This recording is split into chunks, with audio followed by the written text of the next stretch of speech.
Bismillahirrahmanirrahim. Assalamualaikum warahmatullahi wabarakatuh. Alhamdulillahirabbil alamin, wassalatu wassalamu ala asyrafil anbiya'i wal mursalin sayyidina Muhammadin wa ala alihi wa sahbihi ajma'in. Rabbi shrah li sadri wa yassir li amri wahlul 'uqdatam min lisani yafqahu qawli. Alhamdulillah, bersama saya lagi dengan Muhammad Hamdan Al-Ghazali dalam Tauhid Metafisik. Pada kesempatan yang berbahagia ini kita akan membahas tentang video. Ilmu ini sangat rahasia. Inilah rasa yang dialami manusia ketika detik-detik kematian, dan cara membuat roh gembira ketika terlepas dari jasad. Tonton video ini sampai selesai supaya Anda mengerti, tidak gagal faham dan tidak menjadi fitnah karena kegagalfahaman Anda. Semua makhluk hidup pasti mati, akan tetapi apakah semua merasakan kematian? Pertanyaan ini timbul menyikapi peredaran video detik-detik orang mati yang kelihatan cepat, sehingga terkesan enak atau seolah-olah tak berasa. Apa betul enak ataukah tetap merasakan sakit pada saat dicabut nyawanya? Pertanyaan semacam ini tak bisa dijelaskan secara rasional maupun empiris, sebab hanya orang yang sudah mati yang merasakan. Sementara mereka tak dapat dikonfirmasi lagi. Tentunya siapa yang dapat menjelaskan? Tentu saja kitab suci dan pengalaman Nabi yang sempat dicatat orang-orang terdekat beliau. Dalam kitab suci Al-Quran dijelaskan, tiap-tiap jiwa merasakan kematian dalam Quran Surah Al-Anbiya ayat 35. Pengalaman Rasulullah SAW di detik-detik akhir hayatnya juga dicatat sahabat yang sekaligus cucu beliau, yaitu Al-Hasan radhiyallahu an. Rasulullah SAW sempat mengutarakan rasa sakit jelang kematian. Ukuran rasa sakitnya dan kesusahannya sebanding dengan 300 tusukan pedang. Dengan demikian, setiap manusia pasti merasakan sakitnya kematian, sekalipun caranya berbeda satu dengan yang lain, termasuk para nabi. Atas dasar ini pula Syekh Muhammad Mutawalli Asy-Sya'rawi dalam tafsir Khawatir berpendapat tak perlu membeda-bedakan kematian, karena hakikatnya semua kematian itu baik. Kematian itu baik bagi orang yang soleh sebab mempercepat mereka untuk meraih janji-janji Allah. Begitu pula kematian itu baik buat para pegundal atau orang jahat, sebab memberikan kesempatan buat orang-orang yang hidup untuk merasakan kenyamanan dan terlepas dari gangguan kejahatan. Oleh sebab itu, jika ada orang yang menganggap keburukan atas kematian seseorang, maka seharusnya dia mengaca diri. Jangan-jangan dia sendiri yang buruk. Bukankah dalam kelanjutan Quran Surah Al-Anbiya ayat 35 itu Allah Subhanahu wa ta'ala berfirman yang artinya, dan kami uji kalian dengan kebaikan dan keburukan sebagai fitnah. Artinya, bukan saja yang buruk sebagai fitnah, akan tetapi yang baik pun menjadi fitnah. Ya, kita sebetulnya diselimuti fitnah. Miskin adalah fitnah buat orang kaya. Kaya raya juga fitnah buat orang miskin. Jahat adalah fitnah bagi orang soleh. Kesolehan juga fitnah buat orang-orang jahat. Kenapa begitu? Sebab Allah Subhanahu wa ta'ala bermaksud melakukan penilaian.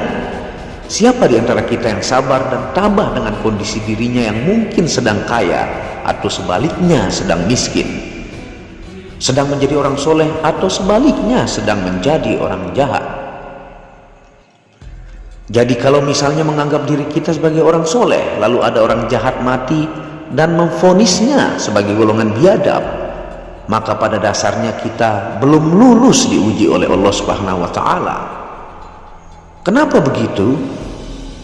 Kita belum paham bahwa Allah Subhanahu wa Ta'ala punya tujuan tertentu, yakni ingin membebaskan pengaruh kejahatan dalam kehidupan manusia, entah yang secara langsung dirasakan kita maupun orang yang mati itu.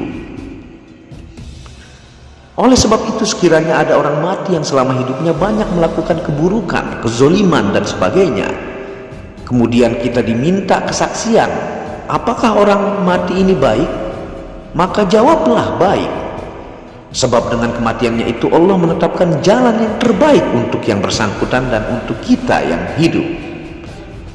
Dan kita tidak tahu alur cerita kehidupan sepenuhnya dari orang yang kita kira jahat atau orang yang kita pikir soleh.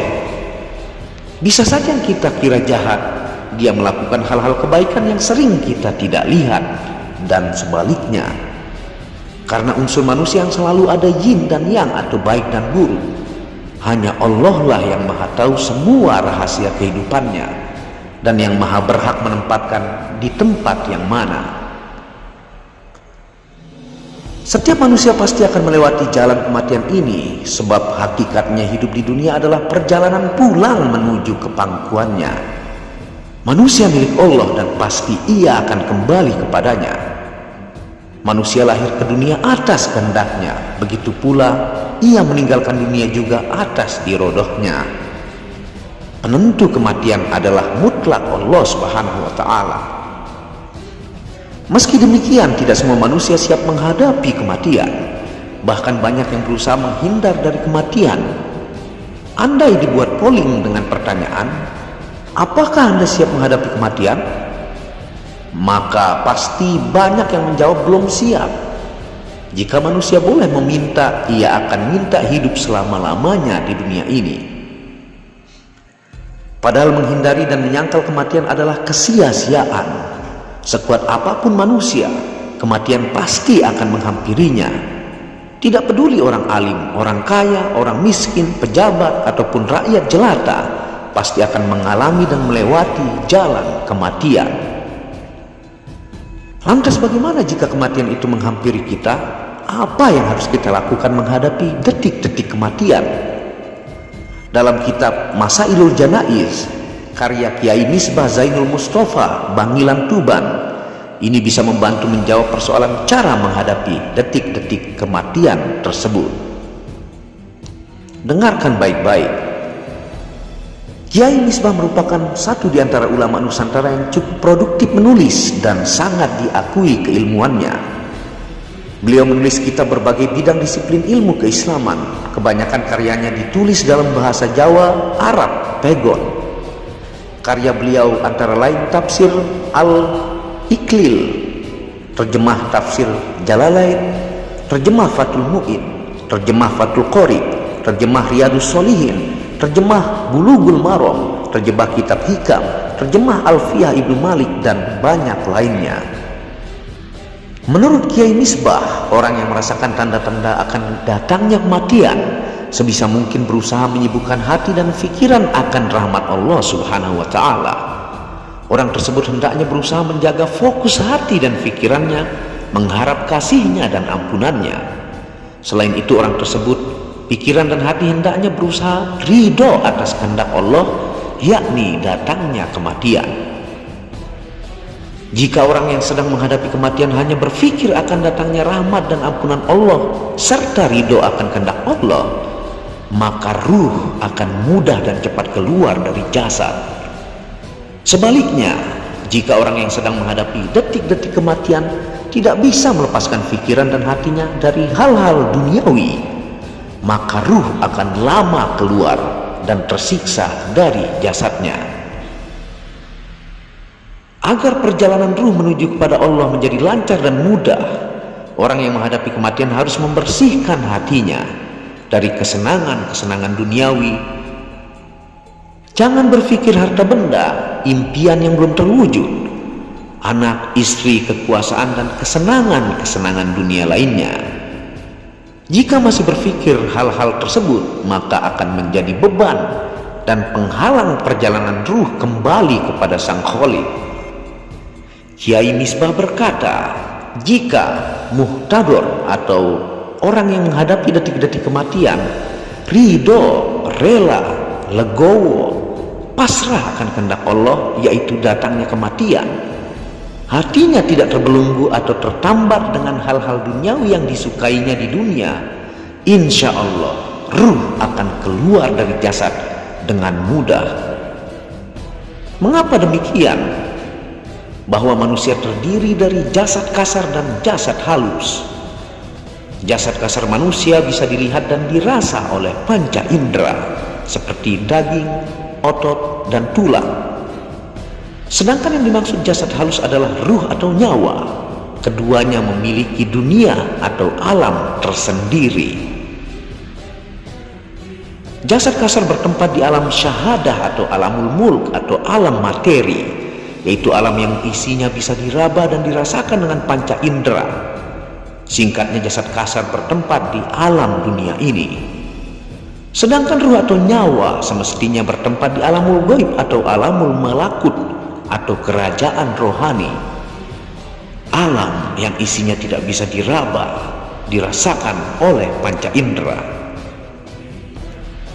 Karena tempat ruh yang sesungguhnya adalah di kerajaan rohani, maka ruh tidak semestinya bertempat di jasad kasar atau tubuh.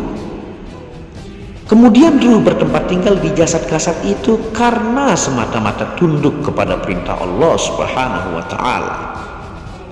Sehingga ketika manusia menghendaki mati, ridho dengan kehendak Allah, legowo dengan datangnya kematian, sesungguhnya ruh sangat senang. Demikian itu karena ia merasa akan segera kembali kepada alamnya, yakni alam malakut ataukah kerajaan rohani. Intinya, beratnya hati menerima takdir kematian akan menghambat ruh keluar dari jasad kasar. Sebaliknya, jika orang yang menghadapi detik-detik kematian ridho akan kehendak Allah, hatinya tidak kumantil terhadap apa yang menjadi kesenangannya di dunia, ruh akan mudah keluar dari jasad kasar. Ruh akan merasa senang dan gembira meninggalkan jasad kasar atau dunia. Pada akhirnya, perjalanan ruh akan lapang dan lancar menuju tempat asalnya, alam malakut, kerajaan rohani, menghadap penciptanya. Wallahu a'lam bishawab. Terima kasih sudah menonton video ilmu yang rahasia ini yang jarang disebarkan oleh kiai-kiai atau ulama-ulama. Semoga berkah bermanfaat ilmu ini. Apabila ada salah kata, itu murni dari kebodohan saya sendiri. Apabila ada benarnya, itu datangnya dari Allah. Wabillahi taufiq wal hidayah. Assalamualaikum warahmatullahi wabarakatuh.